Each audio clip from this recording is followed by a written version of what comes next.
Baik anak-anakku sekalian, bismillahirrahmanirrahim. Assalamualaikum warahmatullahi wabarakatuh.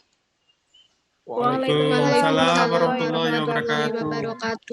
wabarakatuh. Terima kasih anak-anakku. Gimana kabarnya? Sehat? Sehat, Sehat, Pak. Pak. Sehat. Oke, alhamdulillah. Semua dalam kondisi semangat dan siap untuk belajar hari ini? Semangat, Pak. Semangat, Pak. Semangat. Semangat, Siap. Pak. Oke, saya mendengar suara yang begitu bergairah, suara yang begitu bersemangat. Semoga kita semua dalam kondisi sehat walafiat. Baik, silahkan anak-anakku sekalian untuk bersikap sempurna. Posisinya dibaguskan karena setelah ini kita akan berdoa. Kepada ketua kelas silahkan untuk memimpin doa. Teman-teman semuanya, untuk memperlancar kegiatan pembelajaran kita hari ini, marilah kita sama-sama berdoa dan mengucapkan Bismillahirrahmanirrahim. Berdoa dimulai. Berdoa selesai. Terima kasih. Anak-anak, hari ini ada yang tidak hadir kah? Hadir semua sepertinya, Pak. Hadir semua. Oke, coba Bapak presensi dulu. Fatmawati ada? Hadir, Pak. Oke. Robi ada? Hadir, Pak. Baik. Desmiati? Hadir, Pak. Terima kasih. Nurlaili?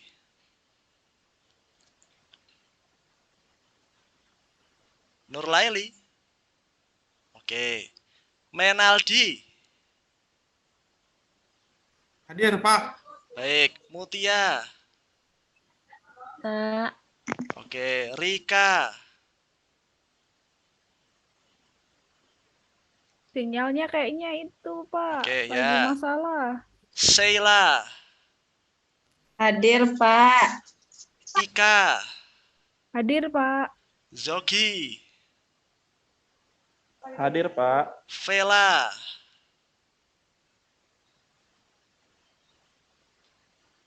Baik, ini sepertinya sudah hadir semua. Bapak ucapkan terima kasih.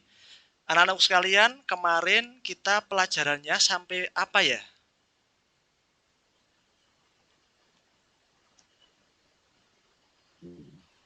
Wilayah apa ya, Pak? Wilayah desa ya, Ika? Iya, wilayah Iya. desa. Desa itu karakteristiknya seperti apa anak-anakku sekalian? Banyak sawah, Pak. Oke, banyak persawahan. Apalagi? Masyarakatnya kerja sebagai petani, Pak. Pintar sekali Fatmawati. Ya, jadi memang desa itu ciri khasnya adalah agraris. Entah itu kulturnya ataupun mata pencahariannya. Selain itu, struktur ruang di dalam sebuah desa itu dominan untuk lahan pertanian. Ya. Nah, hari ini anak-anakku sekalian kita akan belajar materi baru, yaitu materi tentang kota. Khususnya struktur keruangan kota. Ya. Struktur keruangan kota ini berbeda dengan struktur keruangan desa yang sudah kemarin kita pelajari. Kalau di desa itu struktur keruangannya ada memanjang, mengelompok, dan menyebar, kemudian didominasi oleh lahan pertanian. Tetapi kalau nanti di struktur keruangan kota itu ada 3, yaitu struktur keruangan kota menurut teori konsentris, menurut teori sektoral, dan menurut teori inti ganda. Anak-anakku sekalian, penting kita mempelajari materi ini karena memang seiring perkembangan zaman, perkembangan kota itu semakin luas. Selain itu, permasalahan di dalam kota itu juga semakin kompleks. Maka butuh orang-orang yang ahli di dalam bidang tata ruang dan perencanaan kota. Bapak harap setelah ini nanti anak-anak punya minat di bidang tata ruang kota. Sehingga nanti ketika anak-anakku sekalian lulus dari SMA, itu bisa mengambil jurusan tata ruang atau perencanaan wilayah dan tata ruang kota. Sehingga anak-anakku sekalian bisa menjadi ahli dan bisa membangun kota di Indonesia untuk kemajuan negara kita tercinta. Baik anak-anak sekalian, hari ini Pak Fakih akan menampilkan sebuah PowerPoint. Oke, silahkan nanti anak-anakku sekalian cermati apa yang ada di tampilan PowerPoint ini. Baik, silahkan. Adakah dari anak-anakku sekalian yang ingin menanyakan terkait PowerPoint yang Pak Fakih tampilkan ini ataupun memberikan komentar ataupun memberikan cerita? Silahkan. Pak Fakih, kalau di kota CBD itu terletak di mana, Pak? Oke, bagus sekali Fatmawati. CBD itu terletak di mana? CBD itu apa? Oke, silahkan yang lainnya.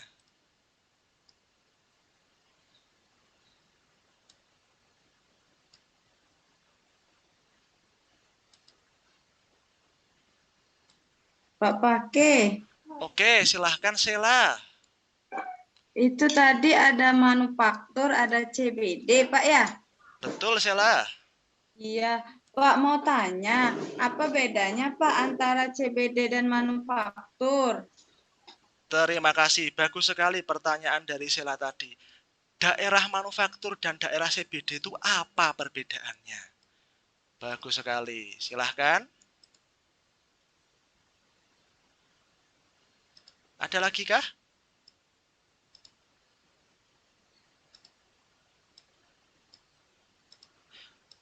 Baik. Tadi pertama. Saya Pak, Oke, silahkan Menaldi. Kenapa Pak ada pemukiman yang kelas rendah dan kelas elit Pak? Kelas menengah pasti juga ada kan Pak? Betul. Betul sekali Minaldi. Kenapa kok ada pemukiman kelas tinggi, kelas rendah, dan juga kelas elit di dalam sebuah kota? Nah, terima kasih anak-anakku sekalian, Fatmawati, Sheila, dan Minaldi yang telah berbagi pertanyaan yang sangat luar biasa, sehingga berangkat dari 3 pertanyaan tadi, CBD itu kalau di sebuah kota ada di mana ya Pak ya? Kemudian perbedaan antara manufaktur dan daerah grosir itu apa ya Pak ya? Kemudian kenapa kok di kota itu ada pemukiman kelas tinggi dan pemukiman kelas rendah? Nah, berangkat dari pertanyaan anak-anakku sekalian, berangkat dari rasa penasaran anak-anakku sekalian, maka pembelajaran hari ini Bapak bentuk beberapa kelompok untuk nanti diskusi dan memecahkan masalah yang ada di lembar kerja yang akan Bapak bagikan. Oke. Kelompoknya bisa dilihat anak-anakku sekalian. Ini bisa dilihat ya. Bisa, Pak. Ada Fatmawati di kelompok 1, kemudian Robi, Mutia, dan Rika. Kemudian di kelompok 2 ada Desmiati, Nurlaili, dan Menaldi. Kemudian di Saya kelompok dapat 3, kelompok yang bagus. betul, ada Ika, Vela, Zogi, dan Sela. Bapak mengelompokkan ini bukan berdasarkan acak-acakan saja, tetapi Bapak punya dasar, yaitu berdasarkan dari penilaian Bapak pada materi-materi sebelumnya. Oke, jadi ini nanti yang sekiranya ada anak-anak yang sudah paham atau memiliki pengetahuan berlebih bisa membantu temannya untuk sama-sama bisa paham terkait dengan materi ini. Ya, jadi Bapak harapkan di sini ada kerjasama, ada kekompakan, dan ada solidaritas untuk bersama-sama mengerjakan tugas yang diberikan oleh Pak Fakih. Oke, tugasnya apa? Tugasnya yaitu akan Bapak bukakan di sini. Oke. Sebentar.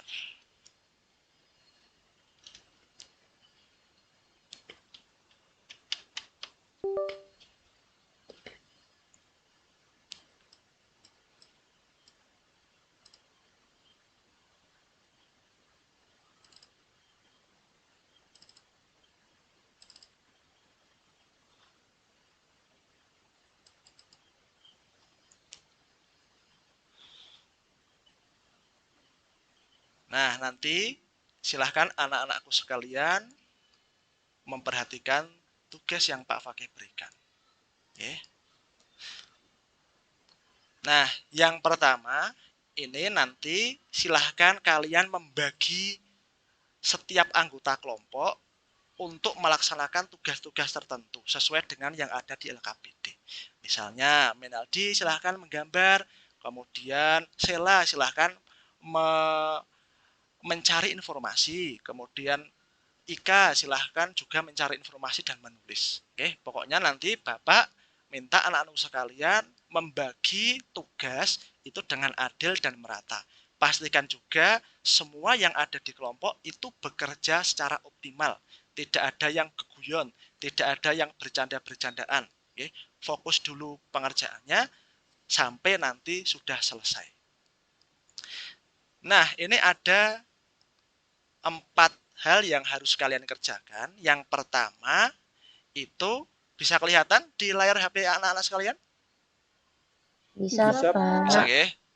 Yang pertama itu nanti anak-anakku cari model atau gambar tentang teori konsentris, teori sektoral, dan teori inti ganda. Silahkan nanti cari. Setelah ketemu, nanti silahkan anak-anakku sekalian gambar teori itu. Konsentris seperti apa, sektoral seperti apa, kemudian inti ganda seperti apa. Oke.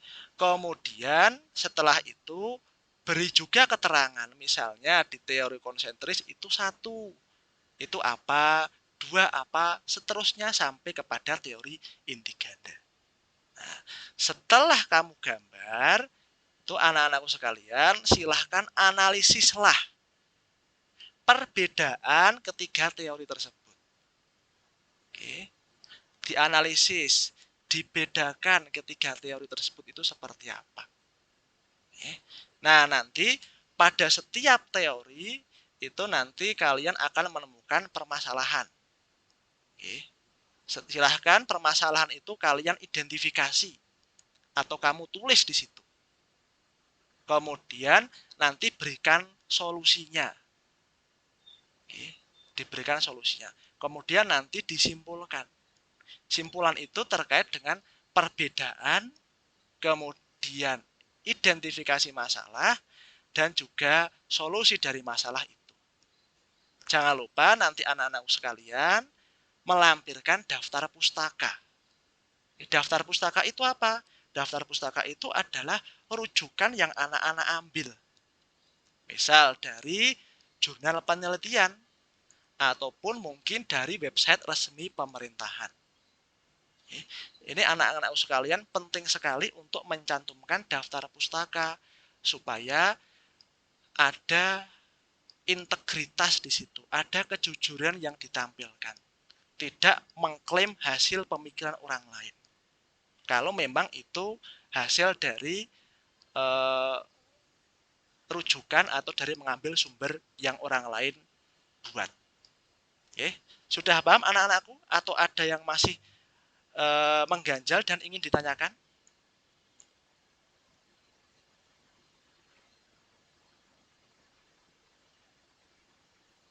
Paham, Tidak ada? Pak. Oke, alhamdulillah. Kalau sudah paham, silahkan anak-anakku sekalian mengerjakan selama kurang lebih 10 menit. Oke, gambar, analisis perbedaan, kemudian identifikasi masalah, dan juga solusinya. Silahkan anak-anak sekalian. Bapak tunggu. Baik, Pak. Baik, Ya, Pak. nanti Baik, Bapak akan Pak. berkeliling di tiap kelompokmu untuk memastikan dan juga membimbing terkait dengan penyelidikan yang sudah kalian lakukan. Jangan lupa juga nanti setelah selesai dipresentasikan.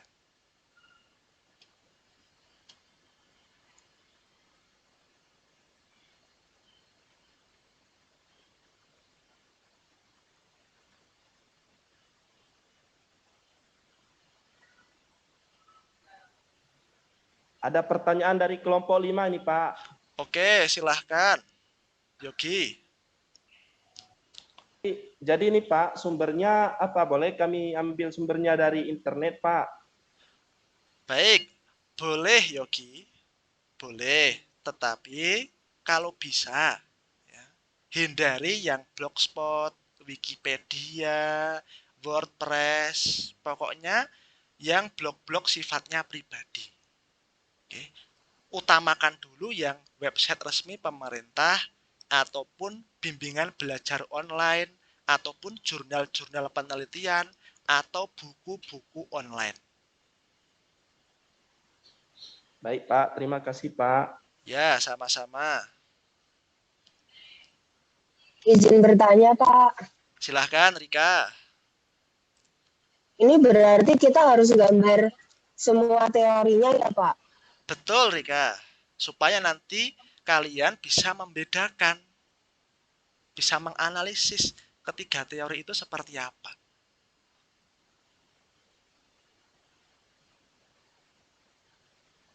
Terima kasih, Pak. Ya, sama-sama.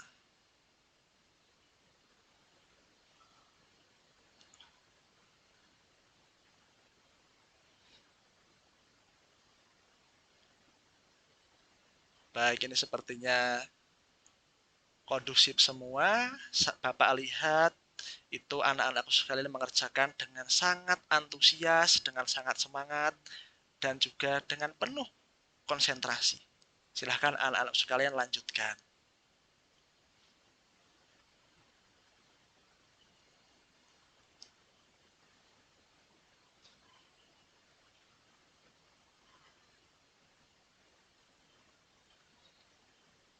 Pak Fakih. Oh ya, silahkan Desmiati. Pak, untuk yang analisis data itu tadi udah dimasukkan solusinya atau belum, Pak ya?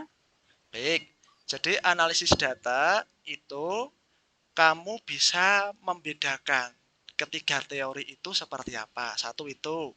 Yang kedua, identifikasi permasalahan yang ada di tiga teori itu. Misal, permasalahannya apa? Kenapa kok di kota terdapat pemukiman kelas rendah seperti itu? Oke, kemudian juga berikan solusinya. Jadi analisis itu ada tiga. Pertama, perbedaannya. Kedua, itu identifikasi masalah yang kamu temui di tiga teori itu. Yang ketiga adalah solusi atas masalah itu. Baru nanti disimpulkan di nomor 8. Jadi analisis itu ada 3 langkah-langkah isinya, Pak ya. Simpulan, identifikasi masalah, Betul. kemudian perbedaan itu. Betul. Ya, terima kasih Pak Fakih. Sama-sama.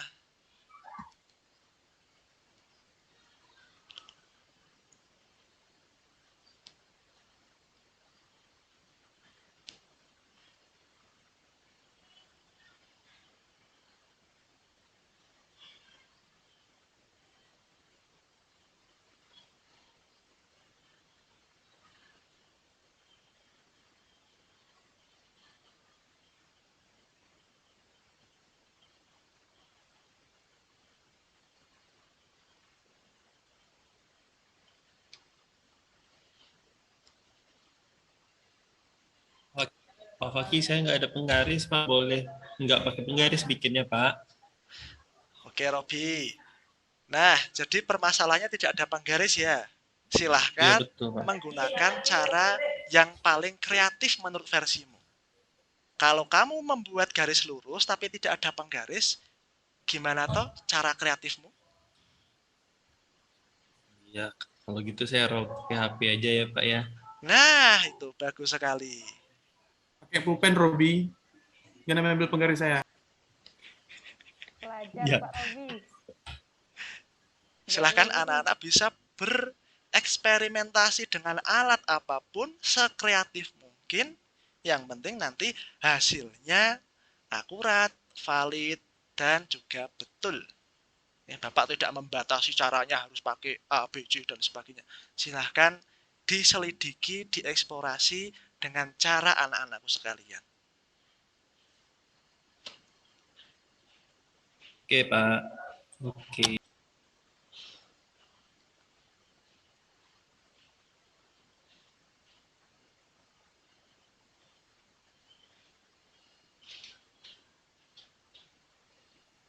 Pak, ini kerjainnya di buku catatan atau di buku latihan, Pak, atau di kertas. Oke anak-anak. Nah, tadi kan Bapak sudah membagikan lembar LKPD, nggih. Nah, anak-anak sekalian dikerjakan di situ saja. Di lembar LKPD yang sudah Bapak bagikan tadi. Jadi silahkan boleh dicoret-coret itu lembar LKPD-nya. Ya, terima kasih, Pak. Ya, sama-sama. Pak, Ya, Menaldi gimana? ini bahan yang saya punya ini saya gunting, saya tempelkan, boleh nggak Pak? Nggak usah gambar. Baik, Menaldi. Apakah boleh digunting? Nah, nanti Pak Fakih itu juga melihat orisinalitas karya anak-anak sekalian. Bapak juga ingin melihat keterampilan anak-anak sekalian dalam menggambar. Makanya, silahkan anak-anak tuangkan karya itu seorisinal mungkin dengan goresan tangan anak-anak sendiri. Jangan kok ngeprint terus dipotong tempel. Oh, nggak bisa ya Pak ya? Saya Paham pikir nggih bisa maksud cara Bapak? mudah. Pak, saya nggak bisa gambar, Pak.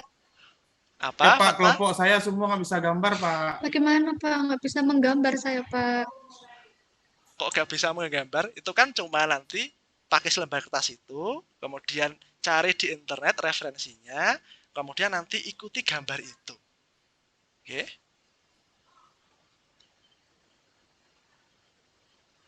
Pak, kelompok kami nggak ada kuota semua, Pak, AP-nya, Pak.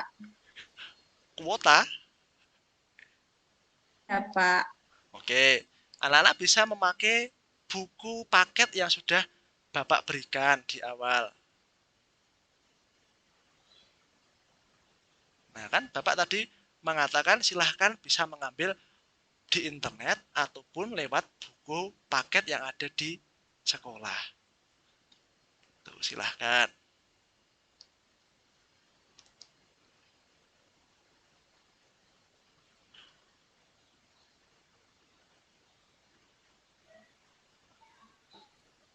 Pak, belum selesai, Pak. Nanti dulu ya, Pak. Oh ya,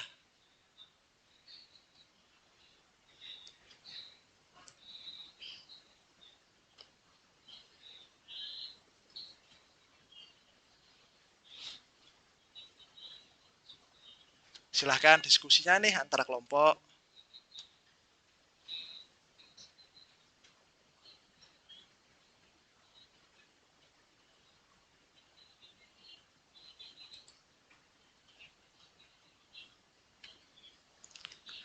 Kelompok 1, Fatmawati, bagaimana perkembangan kelompokmu?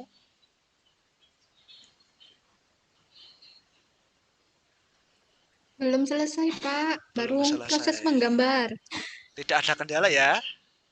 Jaringan internet, Pak. Oh, jaringan internet. Ya, kalau itu sudah di luar faktor kita semua. Tetap berusaha dan tetap semangat. Kelompok 2, Desmiati, bagaimana perkembangannya? Sama, Pak, masih proses gambar. Oke, tetap semangat. Kelompok 3, Ika, bagaimana perkembangannya? Seperti ini, Pak. Coba Mana Bapak nggak lihat. kelihatan. Sebentar, Pak. Baru sampai gambar, Pak. Oke, bagus sekali Ika. Jangan lupa ya perbedaannya, kemudian masalah di dalam kota itu dan solusi yang kamu tawarkan. Oke, Pak.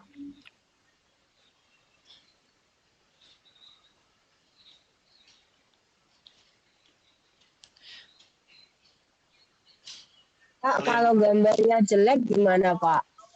Tidak apa-apa, anakku. Gini loh, Pak. Jelek sekali loh, Pak. Kami Tidak nggak bisa apa-apa. gambar, Pak. Tidak apa-apa. Bapak apresiasi semangat kalian. Bapak apresiasi kemauan mencoba kalian.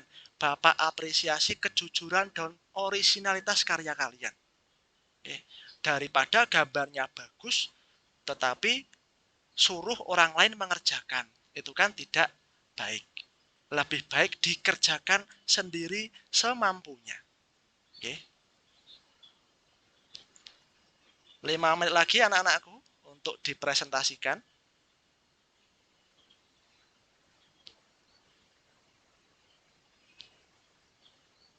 Pak Fakih, maaf mau tanya lagi. Iya, Ika, silahkan. Tadi setelah digambar terus dianalisis ya gambarnya itu. Betul, analisisnya perbedaannya, Ika. Oke, perbedaannya Perbedaannya, ya, Pak. masalah itu, yang Pak, ada di kota itu, masalah masing-masing gambar atau betul, masalah kota? masalah di salah satu teori saja. Oh iya, Pak. Ya.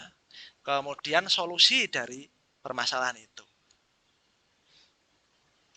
Baik, Pak. Terima kasih. Ya, sama-sama.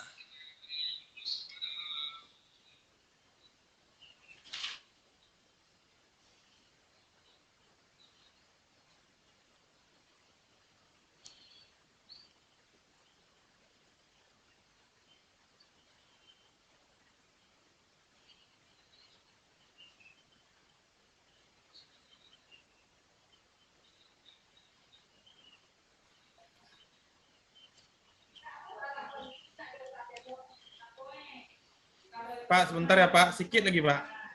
Oke, silahkan Minaldi. Masih ada 4 menit. Sedikit lagi kan, Des? Smeti, dikit lagi kan? Ya, Menaldi. Kamu tadi cari apa ya? Tugasmu. Saya cari daftar pustaka. Oke, saya kalau belum cari diwarnai gambarnya nggak ya. apa-apa, Pak. Tidak apa-apa. Kalau belum diwarnai tidak apa-apa. Yang penting anak-anakku tahu model setiap teori, kemudian letak daripada kenampakan-kenampakan yang Pak Fakih tampilkan di PPT tadi. Ya, makasih, Pak. Pak Guru Ya. baik banget loh, Pak. Ya anak-anakku, karena saya berada di kelas yang super kreatif dan super aktif ini.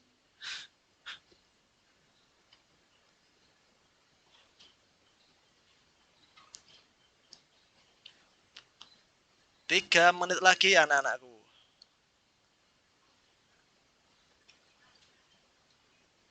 Kenapa ada batasan waktu? Supaya anak-anakku sekalian terbiasa dengan target. Ya. Besok setelah kalian lulus dari SMA ataupun mungkin ketika kalian masih berada dalam bangku SMA, kalian setiap hari harus punya target. Target itu silahkan kalian usahakan dengan yang maksimal untuk mencapainya. Termasuk target menggambar, target menganalisis yang Pak Fakih berikan hanya waktu 15 menit tadi.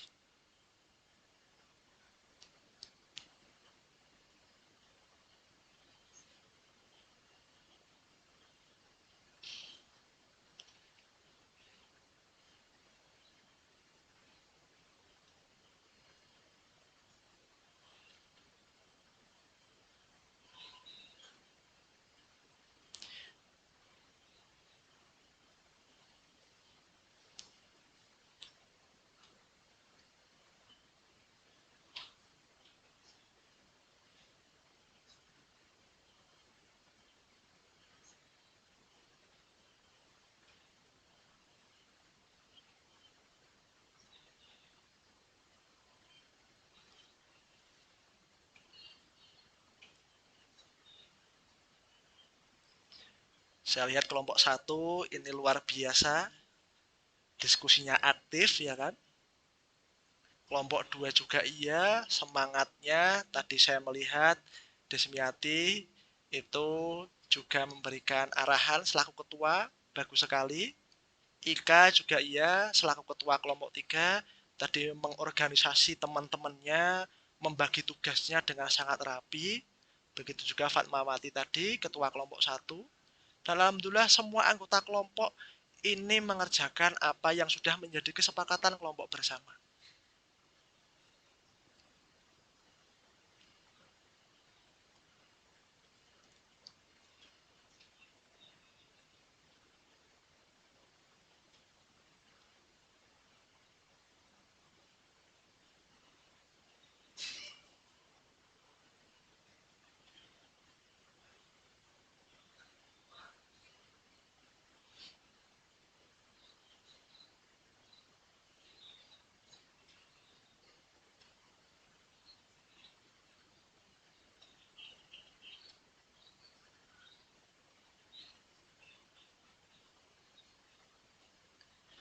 Baik anak-anakku, sudah selesai semua ini?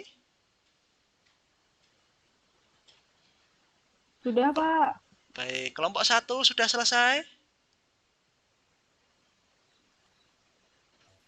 Sebentar Pak, saya tanya teman-teman dulu. Robi, Mutia, sama Rika tugasnya sudah selesai belum? Sudah siap. Berarti sudah siap Pak kami Oke, Pak. luar biasa kelompok 1. Kita beri apresiasi.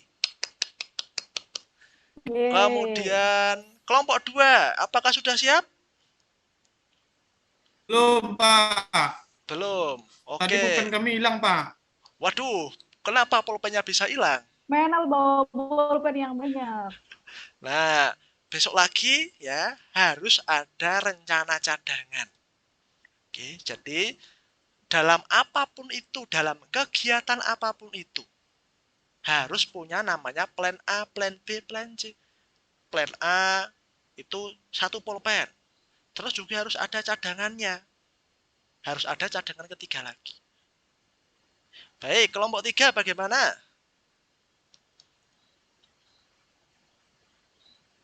Oke, Pak. Sudah Kelompok selesai. 3 sudah selesai. Bagus sekali. Kita apresiasi. Yeay. Baik. Berarti kita harus menunggu kelompok 2. Yang tadi katanya salah satu anggotanya itu pulpennya hilang.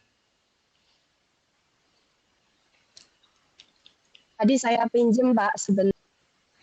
Oh ya, Rika. Nah, ini juga bagian dari permasalahan kelompok 2 yang harus dipecahkan bersama-sama. Inilah pentingnya kerjasama kelompok anak-anakku sekalian.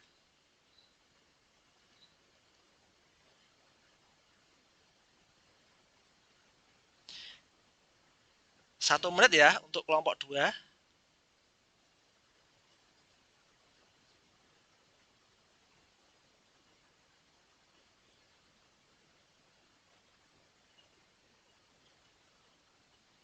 Pak Fakih, saya izin minum dulu. Oh ya, silahkan Ika. Terima kasih. Saya juga Ya, izin minum ya Pak. silahkan. Anak-anakku sekalian di kelasnya Pak Makasih. Fakih, Saya itu silahkan kalian menyediakan tumbler yang isinya air minum seperti itu. Oke, tapi kalau makan tidak boleh. Minum silahkan. Karena memang kalau dehidrasi itu biasanya konsentrasinya akan menurun. Oke. Air putih saja, oke? Tidak usah macam-macam. Es teh, kemudian berbagai macam minuman berperasa itu tidak usah. Cukup air putih saja yang sehat. Baik, kelompok 2 sudah Udah siap, Pak? udah siap. Sudah, Oke, Pak, kita sudah. berikan apresiasi untuk kelompok 2. Soalnya tadi Nurleli tidur, Pak. Makanya saya bangun-bangunin dulu, Pak. Waduh, ternyata ini Nurlaili. Nurlaili, gimana? Semangat lagi ya. Tadi Pak Fakih keliling aja antusias. Saya tinggal di meja guru tadi kok. Ternyata kurang semangat. Oke. Jadi besok lagi silahkan anak-anak sekalian sebelum pelajaran kalau ngantuk silahkan cuci muka. Minum. Ya, supaya nanti pembelajaran bisa fresh. Baik anak-anak sekalian, saya minta kelompok 1 dulu untuk presentasi. Silahkan. Kelompoknya Fatmawati.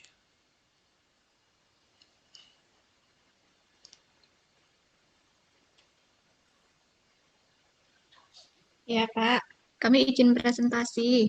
Silahkan. Assalamualaikum warahmatullahi wabarakatuh. Waalaikumsalam Waalaikumsalam warahmatullahi wabarakatuh. Kami dari kelompok 1 dengan anggota saya, Fatmawati, kemudian Mutia, Robi, dan Rika akan mempresentasikan hasil diskusi dari kelompok kami. Untuk yang pertama akan disampaikan oleh rekan saya, silahkan.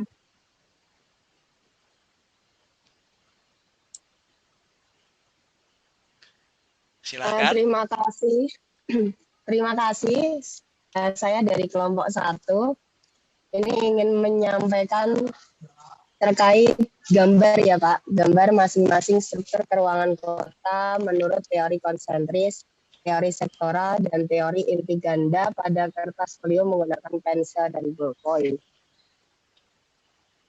Nah, di sini perlu ditampilkan tidak Pak? Itu boleh, silahkan Rika. Nah, yang bulat-bulat ini Pak, Betul. ini tuh adalah teori konsentris Pak. Ya, Perlu dijelaskan ini Pak. boleh silahkan. Satu saja teori konsentris gitu.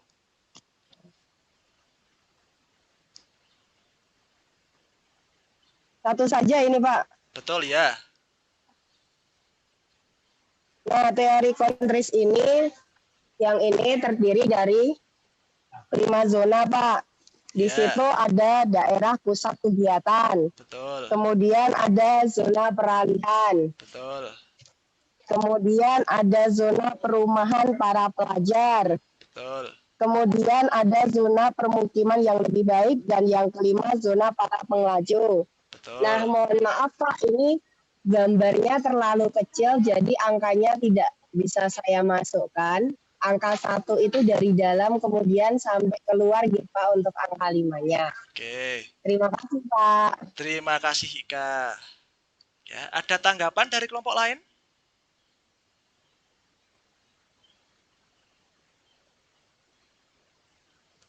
Baik, sepertinya tidak ada.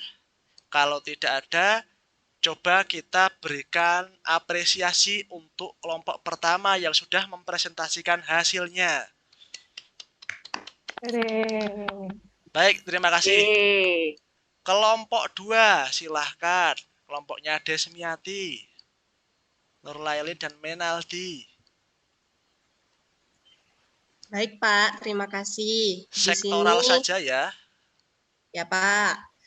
Di sini saya dari kelompok 2 bersama Nurlaili dan Menaldi. Di sini saya akan memperlihatkan hasil pekerjaan, hasil diskusi yang sudah kami buat tadi. Seperti ini Pak. Ya. Oh, kelihatannya. Kemudian untuk teori sektoral itu perbedaannya Pak ya, perbedaan-perbedaan Pak. Betul.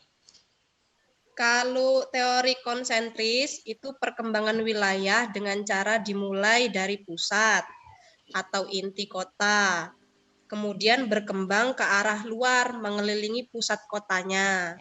Sedangkan teori sektoral itu pengembangan wilayah berdasarkan sektor-sektornya, walaupun inti kota berawal dari tengah, namun selanjutnya perkembangan wilayahnya mengikuti sektor-sektor yang ada. Ya. Itu saja Pak, terima kasih. Baik, terima kasih Desmiati dari kelompok 2. Adakah dari kelompok lain yang ingin menanggapi? Ini ada juga, coba pilih lah. Adakah kelompok lain yang ingin menanggapi dari presentasi kelompok 2? Tidak Pak, sudah bagus Pak. Oke, sudah bagus, sudah paham semua. Baik, silahkan kita apresiasi atas keberanian dan kerja keras kelompok 2. Baik, sekarang kelompok terakhir yaitu kelompok 3. Silahkan kelompoknya Ika, Vela, Yogi, dan Sela. Presentasikan yang teori inti ganda. Baik Pak, tadi kami sudah diskusi berempat dengan hasilnya seperti ini. Terlihat ya teman-teman gambarnya. Ya. Untuk teori inti ganda, itu dijelaskan bahwa inti kota di dalam teori ini itu tidak hanya satu titik, begitu Pak. Terus tetapi ada perkembangannya, perluasannya. Bisa dari beberapa sektor yang memacu atau merangsang pertumbuhan yang ada di sekitarnya. Jadi setiap pusat itu berkembang dan tumbuh sendiri-sendiri. Seperti itu Pak dari kelompok kami. Bagus. Terima kasih kelompoknya Ika, kelompok 3. Adakah dari kelompok lain yang hendak memberikan tanggapan atau pertanyaan? Silahkan.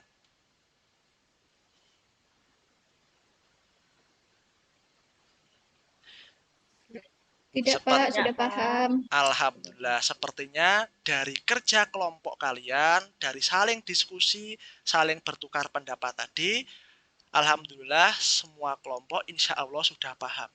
Nah, guna meyakinkan itu, silahkan setiap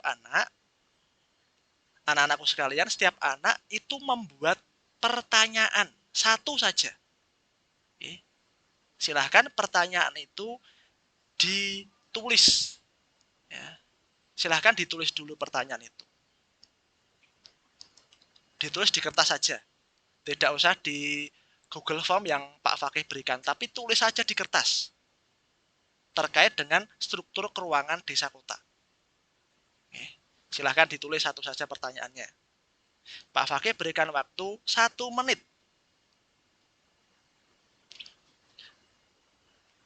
Setelah itu Pak Fakih akan berikan game.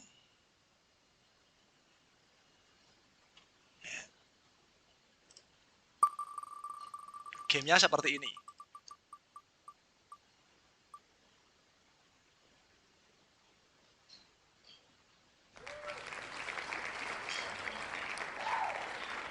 Sudah dibuat pertanyaannya, anak-anakku sekalian? Sudah, Pak. Sudah ya, satu saja. Sudah, Baik. Pak. Nah, jadi nanti satu orang yang Pak Fakih tunjuk itu bertanya. Oke. Kemudian orang kedua yang ada di roda ini nanti yang menjawab. Oke. Semisal seperti ini. Ini yang bertanya.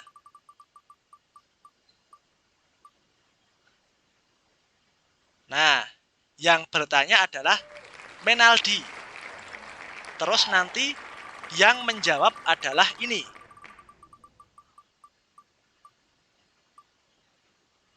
Desmiati. Paham anak-anak permainannya?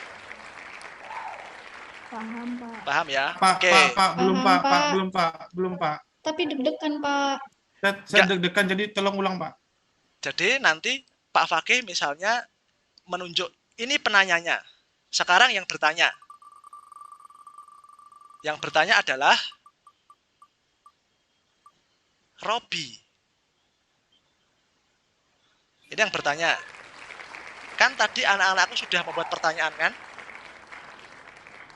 Nah, ini ditanyakan. Tidak, Pak. Kemudian yang bertanya Robi, kemudian yang menjawab adalah ini.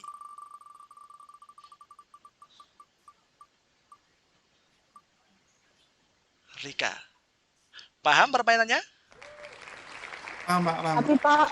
Tapi Pak kalau nggak bisa jawab gimana Pak? Tidak apa-apa. Nanti teman yang bisa menjawab akan Pak Fakih berikan nilai tambahan. Oke? Nah, makanya silahkan anak-anak usaha konsentrasi karena ini nanti berhadiah nilai tambahan. Baik, kita mulai nggih. Ini yang bertanya. Siap-siap, ini yang bertanya.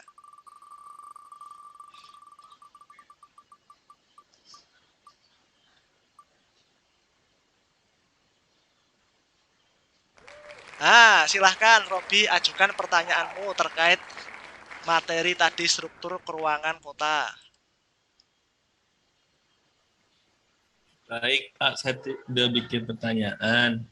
Pertanyaan saya dari struktur keruangan kota, kenapa ya orang kaya itu nggak mau tinggal di dekat pusat kota, Pak?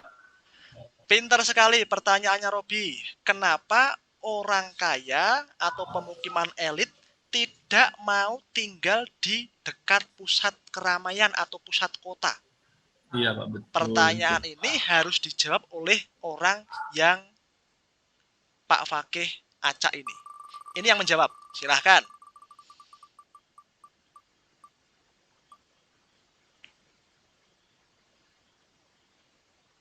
Nah, Mutia, silahkan Mutia untuk menjawab pertanyaan dari Robi tadi. Baik, Pak. Saya akan mencoba menjawab. Tadi pertanyaannya, kenapa orang kaya tidak mau tinggal di daerah kota, dekat kota ya, Pak? Pusat kota. Apa tadi, Pak? Saya lupa. Pusat kegiatan di kota. Oh, pusat kegiatan. Biasanya kalau ini menurut pendapat saya, Pak, biasanya kalau di dekat pusat kota itu cenderung daerahnya ramai, banyak gangguan dan cenderung kumuh, Pak. Itu menurut pendapat saya, Pak. Baik, terima kasih pertanyaan dan jawaban luar biasa. Kita berikan tepuk tangan untuk apresiasi mereka berdua. Baik, untuk Robi pertanyaannya bagus sekali. Nanti Pak Fakih berikan nilai tambahan. Untuk Mutia juga jawabannya bagus sekali. Jadi kenapa orang elit, orang kota yang ekonominya tinggi itu tidak mau dekat dengan pusat kegiatan? Ya karena tadi betul jawabannya Mutia. Ya, mereka lebih menginginkan lingkungan yang berkualitas, yang jauh dari keramaian, yang juga jauh dari polusi. Maka mereka lebih baik menyingkir agak keluar kota demi mendapatkan lingkungan yang lebih berkualitas. Oke. Alasan yang lainnya adalah mereka tidak terlalu diburu oleh waktu sama seperti para pekerja. Kalau pekerja itu kan diburu oleh waktu, harus masuk jam sekian dan sebagainya. Tapi kalau mungkin orang-orang yang dalam tanda kutip ekonominya elit itu kan mereka biasanya bos, direktur dan lain sebagainya. Maka mereka lebih milih untuk tinggal di pinggir kota yang kualitas lingkungannya bagus, kemudian bisa secara fleksibel untuk pergi ke kantor. Bagus. Coba Pak Fakih coba satu kali lagi. Ini yang bertanya.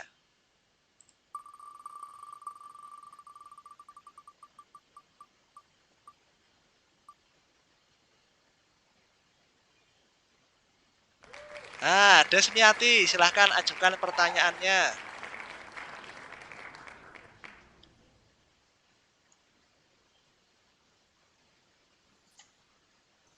Ya Pak, pertanyaan saya, apa itu pemukiman kelas rendah?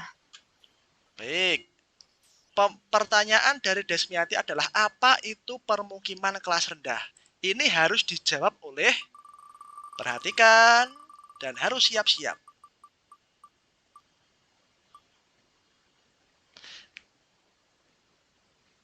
Nah, ini harus dijawab oleh temannya yang bernama Yogi. Silahkan Yogi. Apa itu pemukiman kelas rendah? Baik Pak. Jadi pertanyaan dari teman saya tadi, Desmiati, apa itu permukiman kelas rendah? Jadi di kota itu kan ada dia permukiman tersendiri. Ada misalnya kumpulan orang-orang kaya, ada kumpulan misalnya orang-orang yang memang ekonominya rendah. Jadi kebanyakan berarti kalau kumpulan orang-orang yang ekonominya rendah, itulah yang dinamakan dengan tadi permukiman kelas rendah. Berarti di kelompok itu mereka adalah rata-rata memang ekonominya masih menengah ke bawah. Bermukim di situ. Begitu Pak. Baik, terima kasih luar biasa. Kita berikan tepuk tangan untuk mereka berdua. Jawaban dan pertanyaannya bagus sekali. Pak Fakih, saya mau nambahin boleh nggak? Oh, silahkan Nur Laili. Baik, nanti akan saya berikan nilai tambahan untuk Nur Laili. Silahkan. Kalau menurut saya kan Pak, pemukiman kelas rendah itu, misalkan Pak di kota-kota besar itu kan banyak industri gitu ya Pak ya, banyak pabrik. Jadi yang tinggal di seputaran pabrik itulah Pak yang dikatakan dengan pemukiman kelas rendah, karena kan mereka mau pergi kerja itu dekat mungkin Pak gitu. Jadi mereka tinggal di dekat, cenderung dekat pusat industri mereka bekerja begitu Pak.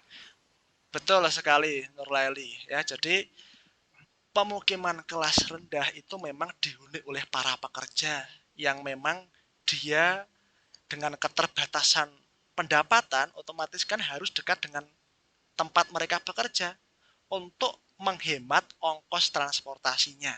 Walaupun dengan keadaan lingkungan yang tidak begitu bagus, misal bising ataupun banyak solusi. Tapi karena pertimbangan ekonomi tadi, akhirnya mau nggak mau menetaplah mereka di sana. Baik, terima kasih anak-anak sekalian yang aktif hari ini, sangat luar biasa. Kita berikan nilai tambahan untuk kelima anak tadi. Oke. Jadi anak-anakku sekalian, tadi bisa kita simpulkan bahwasannya CBD untuk di 3 teori itu terletaknya di mana? Pusat kota, Pak. Di pusat kota. Pak. Ya, jadi CBD ini letaknya ada di tengah atau pusat kota. Karena memang CBD ini adalah pusat kegiatan bisnis di suatu kota atau jantungnya kota itu di sini. Oke. Kemudian semakin menjauh dari CBD itu ada namanya daerah peralihan atau grosir.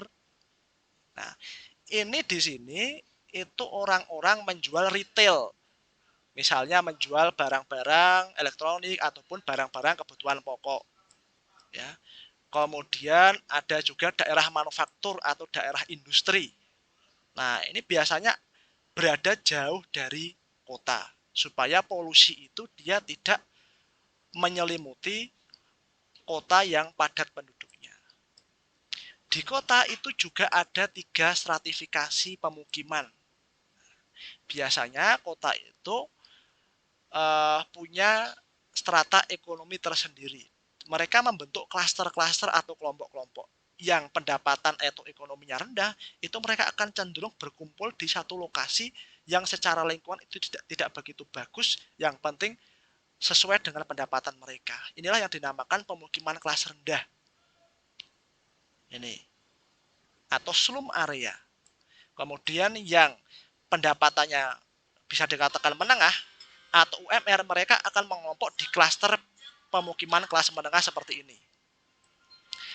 Kemudian yang pemukiman kelas tinggi itu adalah golongan elit-elit.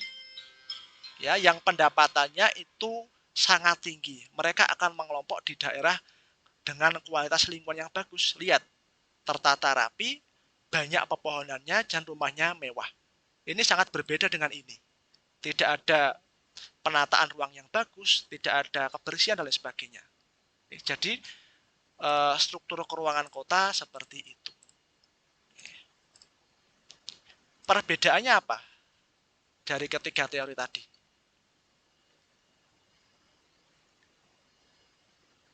Konsentris dan sektoral dengan inti ganda itu berbeda kan? Berbeda, Pak. Berbeda. Beda, Pak. Beda Yang inti bentuknya, ganda Pak. betul, beda bentuknya dan juga beda komposisinya. Kalau inti ganda itu bedanya apa dengan konsentris dan sektoral? Ada berapa inti ganda? Kalau yang inti ganda, Pak, dia pusat kegiatannya itu lebih dari satu, Pak. Kalau menurut Betul. saya, Pak. Betul. Nah, ini betul tadi yang dikatakan Yogi tadi. Ada banyak sekali. Ya, karena di sini munculnya seperti sel-sel atau nukleus-nukleus. Oke, jadi ada 9. Ini. Kalau yang sektoral itu ada 5. Ini sama. Konsentris sama sektoral itu komposisinya sama. Hanya letaknya yang berbeda. Ini. Nah, dan kebanyakan masalah di kota itu adalah ini. Slum area atau pemukiman kumuh atau pemukiman kelas rendah. Salah satu solusi yang ditawarkan apa? Menurut hasil diskusi kelompokmu tadi.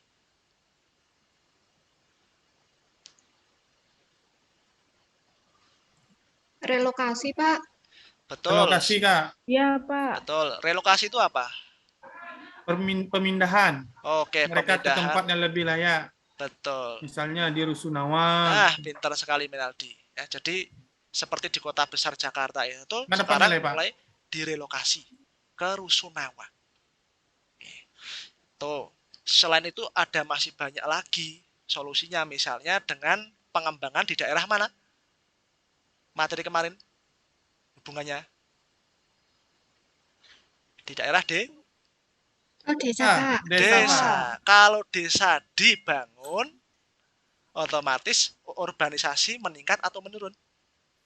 Menurun. Menurun, Pak. Kalau urbanisasi menurun, maka potensi terjadinya pemukiman kumuh itu juga semakin rendah. Menurun. Ya, Pak. Nah, pintar sekali. Nah, baik anak-anak sekalian, setelah ini Pak Fakih berikan soal, nanti dikerjakan selama 5 menit.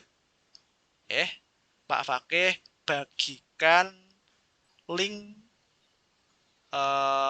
pengerjaan soalnya via chat. Oke, via chat. Sebentar.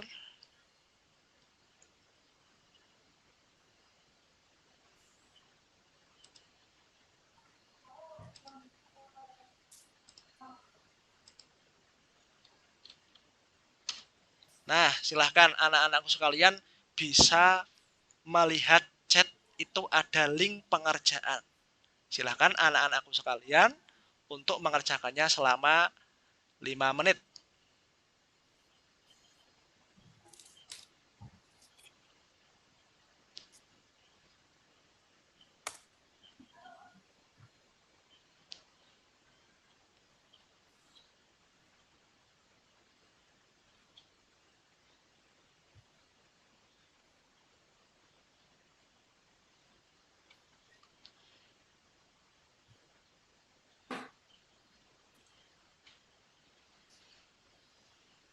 Pak, si Yogi nanya-nanya nih, Pak. Yogi, ingat apa pesan Bapak di awal pelajaran tadi? Kerjakan dengan percaya diri, jujur, dan berintegritas. Ya. Baik, Pak. Bangsa ini sangat surplus orang pintar. Bangsa ini tidak kekurangan orang cerdas. Tapi bangsa ini kekurangan orang yang berintegritas. Kunci utama membangun satu peradaban adalah integritas, kejujuran, dan karakter positif. Maka anak-anakku sekalian, mulai dari hal-hal kecil seperti ini, biasakan kerjakan sesuatu dengan jujur, dengan berintegritas. Karena masa depan bangsa ini ada di tangan anak-anakku sekalian. Baik anak-anak sekalian, sepertinya waktu pengerjaan sudah habis. Nanti akan Pak Fakih koreksi, kemudian nanti akan Pak Fakih berikan hasilnya. Pada pertemuan mendatang sekaligus kita review. Oke. Jadi kesimpulan hari ini, apa yang bisa kita ambil terkait dengan materi? Bahwa struktur keruangan kota itu gimana? Ada 3, Pak. Ada 3, yaitu konsentris, sektoral, inti ganda, Pak. Betul. Iya, Pak. Bedanya apa antara inti ganda, konsentris, dan sektoral? Jawab, Kak. Tadi kamu yang jawab. Kamu aja. Terkait jumlah apanya? Intinya, pusat. Nah, betul Pusat kota. sekali. Komponennya. Kalau di inti ganda ada 9, kalau sektoral dan konsentris ada 5. Oke, nanti silahkan anak-anak dipahami itu, oke, supaya nanti bisa mengerjakan soal ataupun mengaplikasikan di dunia nyata. Pelajaran apa lagi yang anak-anakku dapat dari diskusi hari ini? Dengan bekerja sama sesama teman di dalam diskusimu. Apa?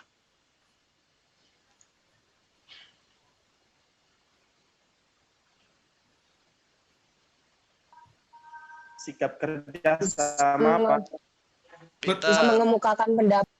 Kerjasama, bisa mengemukakan pendapat, karakter kejujuran, ulet, disiplin, dan lain sebagainya. Tepat waktu, Pak. Tepat waktu tadi, ada target tanggung jawab karena sudah diberikan amanah oleh ketua kelompok. Semoga anak-anakku sekalian bisa mengambil nilai-nilai positif dari pelajaran yang kita lakukan hari ini. Untuk pertemuan selanjutnya, anak-anak jangan lupa untuk mempelajari materi permasalahan kota, yaitu Sulum Area, karena besok Pak Fakih akan berikan studi kasus. Baik, terima kasih anak-anak, karena waktu sudah habis, Pak Fakih cukupkan sekian. Tetap semangat belajar, jaga kesehatan, dan wassalamualaikum warahmatullahi wabarakatuh. Waalaikumsalam warahmatullahi wabarakatuh. Selamat siang anak-anakku sekalian. Selamat siang, Pak. Pak. Terima kasih, Pak. Terima kasih, Pak.